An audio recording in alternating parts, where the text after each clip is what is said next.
Hello YouTube, I'm David with the David West channel. Well, today I want to practice a little ferro rod with the keychain ferro rod and flint and steel with this steel that I made from a Nicholson file. We'll be using my Stanley 10-049 to scrape the ferro rod and some Chert that I got from RocksandVines on eBay, I believe it was. Alright, and this is the steel that I made from the Nicholson file. Went to the flea market, found a worn out file, paid $1 for it. I'll put a link to that video in the description. And here's a bayite ferro rod, 3 1/8 inches long, 5/16 in diameter.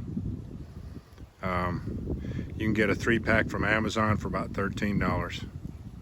And I've got a video where I ground the points on those 3 that I got last time around. So I'll leave a link to that video in the description also. So let's go ahead and get started. We'll do 3 fires each with leaves and with pine needles. So that adds up to 12 fires. Let's get started.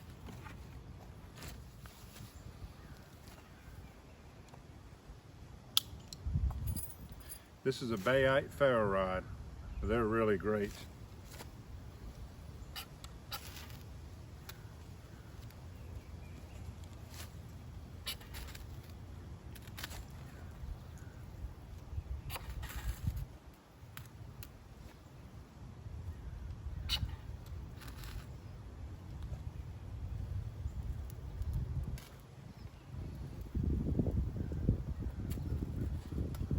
Not a problem. Got a lot of wind today, looks like. It's not unusual though, is it?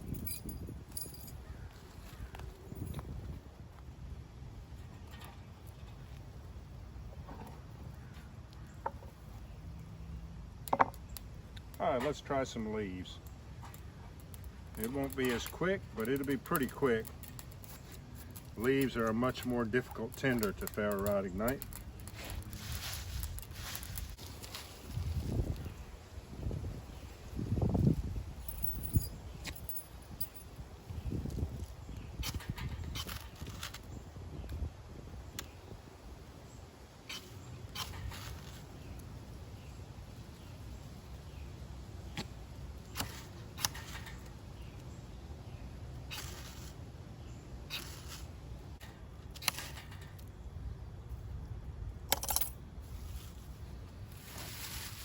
Let's just go for 1 ignition instead of 3 piles, since they're going to be so hard to get along with.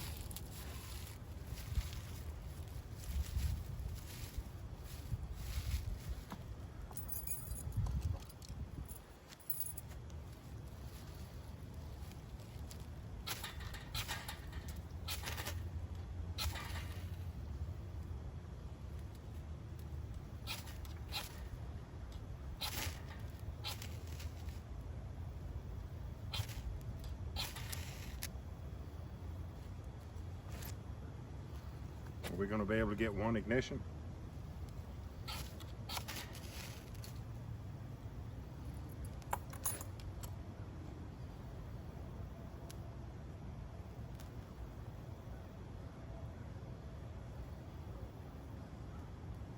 Don't want to touch it because it's be very easy to snuff that flame out while it's first trying to grow.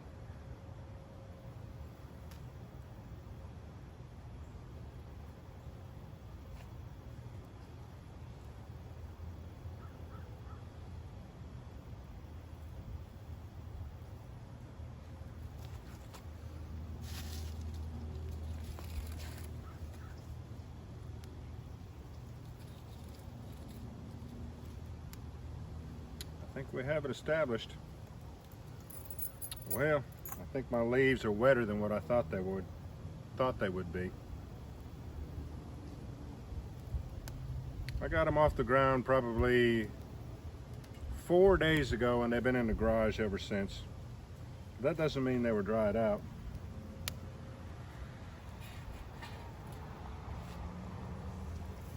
Flint and Steel is going to be a different story though.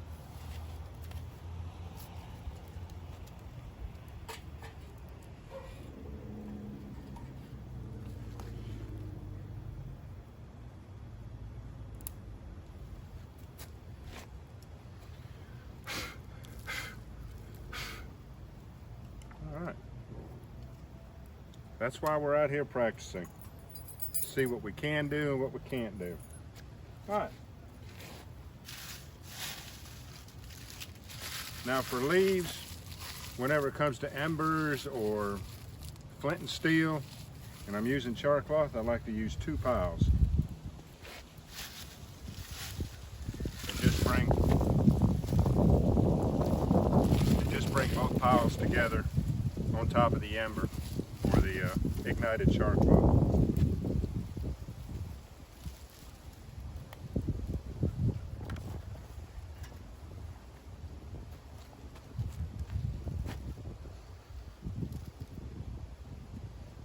Alright,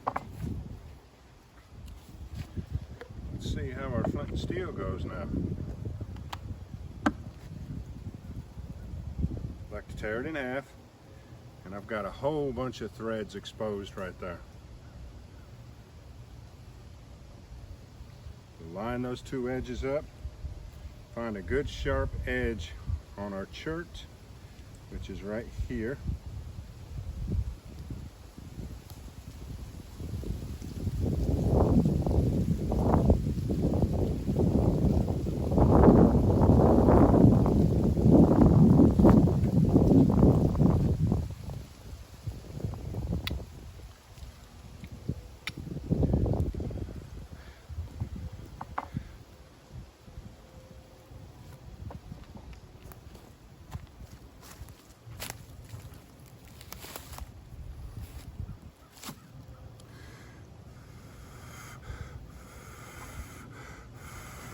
Don't we all love flint and steel with char cloth?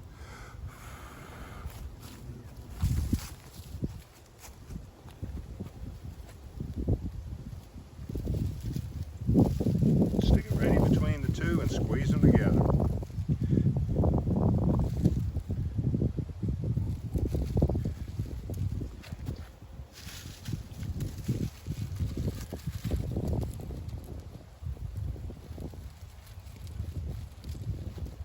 Even in this instance, it's going to be hard to keep those flames going on leaves, not on pine needles.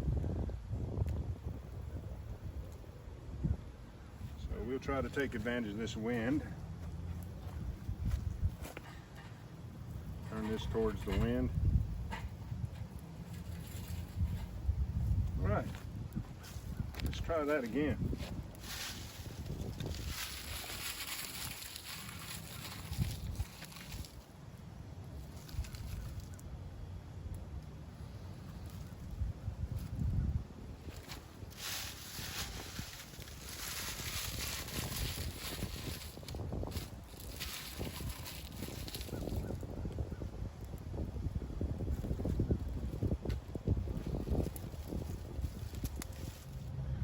If I waited for a day that wasn't windy around here, I'd never get to make any fire making videos. Very important, tear it across the bias, which makes all of these threads. Line the threads up, one on top of the other. And take your time to find a good edge. Like here's one. There's lots of good edges on this rock.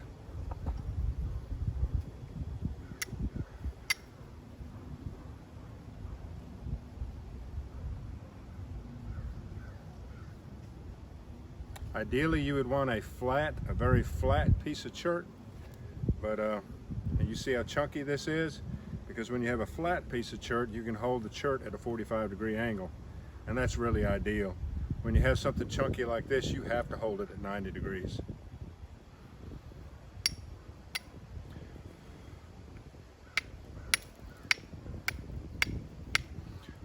I'm not getting any sparks off of that edge. Let me find another edge.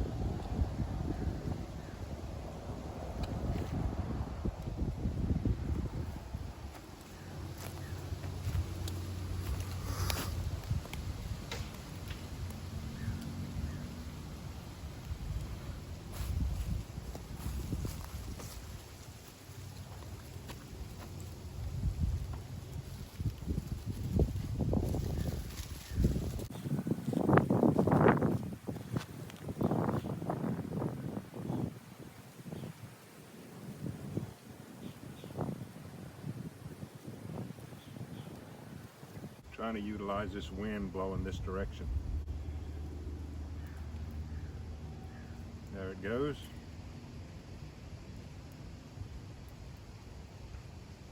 These leaves have got to have some moisture in them the way they're acting. I thought they'd be a lot drier than that.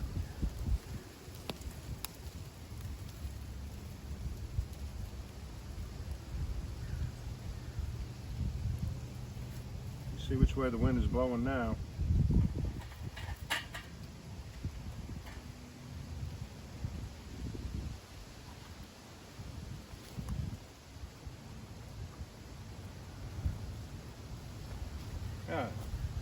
One more time with these difficult leaves, and then we'll do 3 easy ones with the pine needles.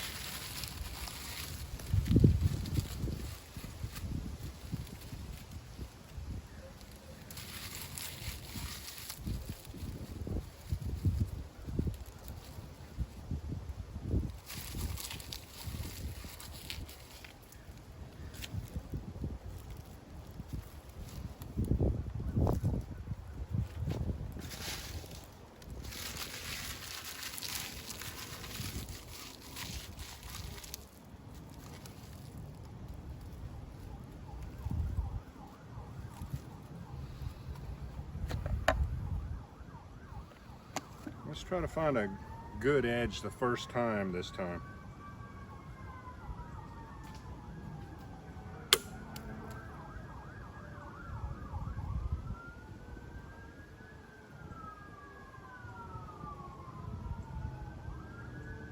You reckon that's the fire department coming for me? There's no telling what these neighbors think about these flames right here.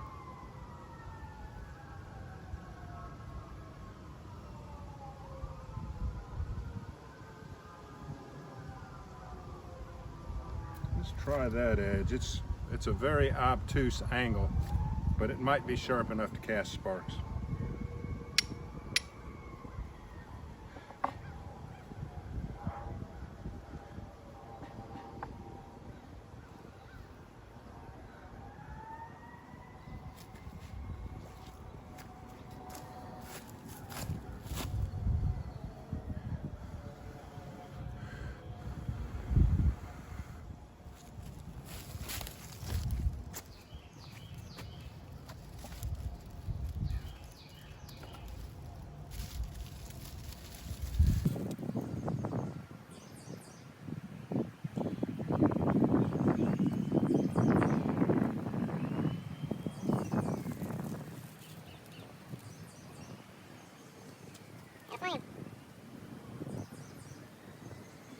As long as the smoke is increasing, you should keep waving.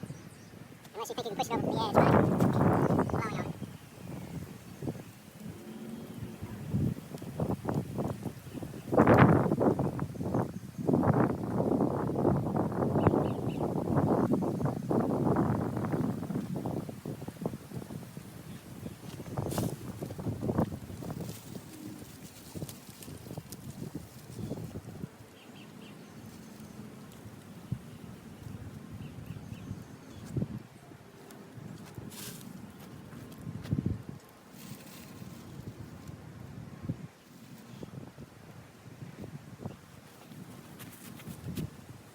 Work for the camera.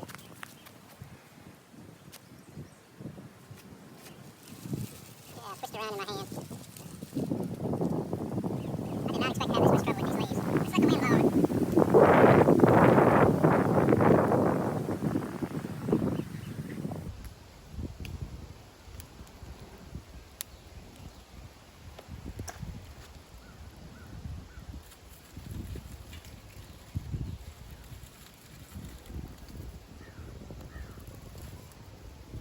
Oh, finally. Alright. Let's do our pine needles now. We shouldn't have any trouble with the pine needles.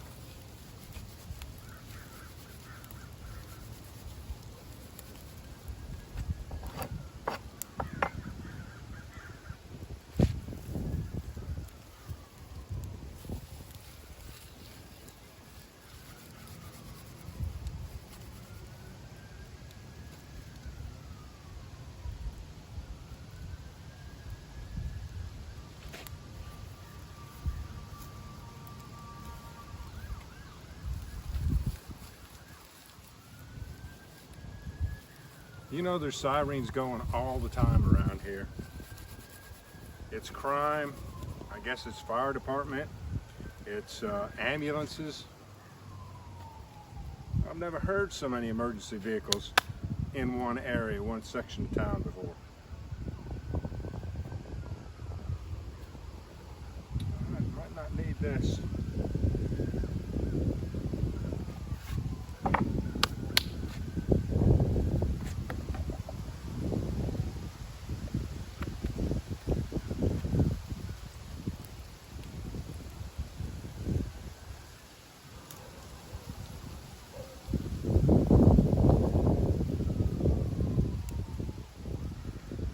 Time you need to line up those threads one on top of the other, and then go for a good sharp edge, which the sharp edges that are left are at the wrong kind of an angle, so I'm going to reuse this edge that's kind of beat up, kind of not as sharp as I would like. I think it's actually going to do better than those other edges. Let's try it.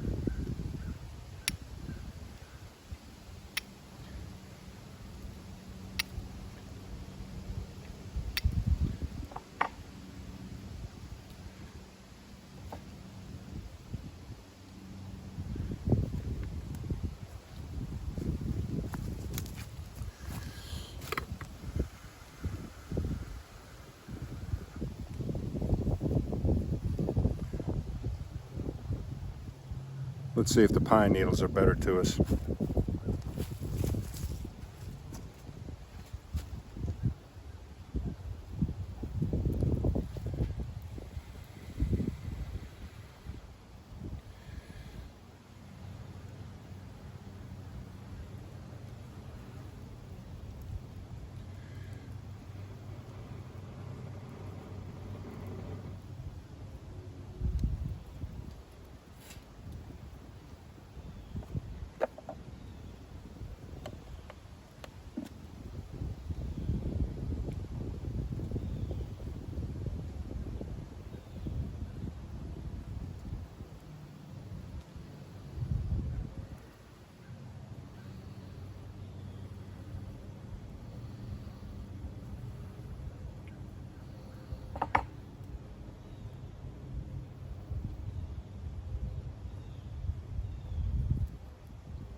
I have sharper Chert.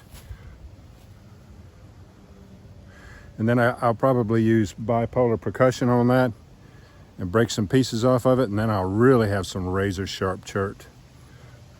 I'll put the link to that in the description also, how to do the Bipolar Percussion technique.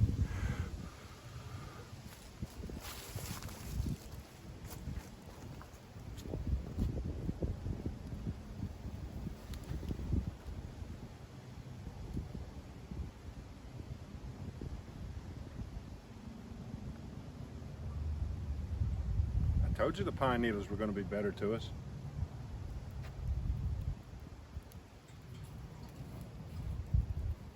All right, one last time.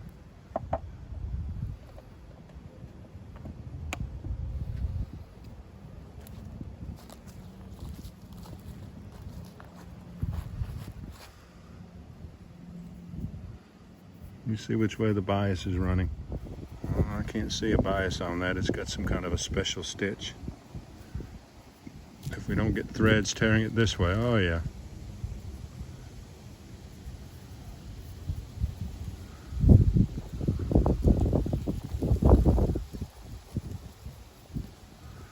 And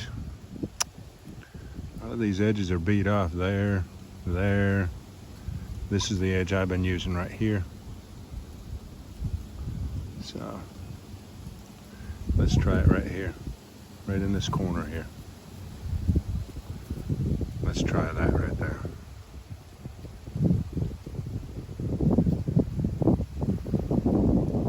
And I'll make it lay down more than that when I get over there to my steel.